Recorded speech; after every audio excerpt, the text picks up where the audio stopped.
वालेकुम।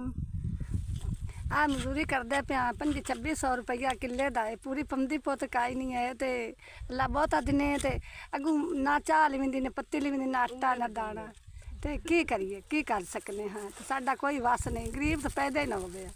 अल्लाह तेन बहुता देवे तो अल्लाह तेन सुख देवे। हूँ आए मजदूरी च पंदी गल काई नहीं, गरीब बंदे हाँ चलियां हूँ करते पे तो छिलते पे अगू पूरी पंदी काई नहीं है तो मजबूरी है। अस गरीब बंदे हैं, निक्के निक्के बच्चे, कोई हीला नहीं है, की कर सकने हैं।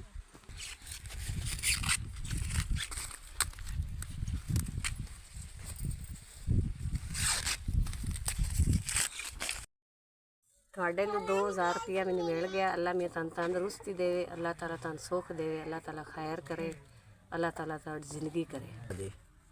भाई जी तुहाडे तरफों 2000 रुपया मैंने मिल गया, तुहाडी बड़ी मेहरबानी। अल्लाह ताला बहुता दिने, अल्लाह ताला जिंदगी करने, अल्लाह ताला बच्चों तंदरुस्ती दिने, अल्लाह ताला उम्र हाज करावे तुहानू, अल्लाह ताला सुख दिने। तुहाडे लू सानू 2000 रुपया मैंने मिल गया, तिना जनिया 6000 रुपया मिल गया। अल्लाह सुख दिने तो अल्लाह बहुता दिने, अल्लाह खुश रखने, अल्लाह बच्चे ने याती रखने, अल्लाह हजा करने, अल्लाह तला थानू बहुता बहुता देवे। अस गरीब बंदे हैं, शाबाश ने रहमत ने ते अल्लाह तला नबी पाक तेन बहुता तो बहुता देवे। अल्लाह तो मुड़ मुड़ हज करावे थानू, अल्लाह तला नबी पाक सल्लल्लाहु अलैहि वसल्लम दे सदके ना बहुता तो बहुता अल्लाह दिने।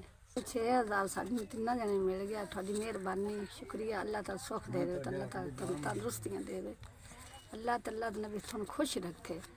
बहुता तो बहुता अल्लाह ताला देवे। थोड़े लू तुसा पैसे भेजे, मेहरबानी थोड़ी, अल्लाह ताला बहुता दिने खुश रखे।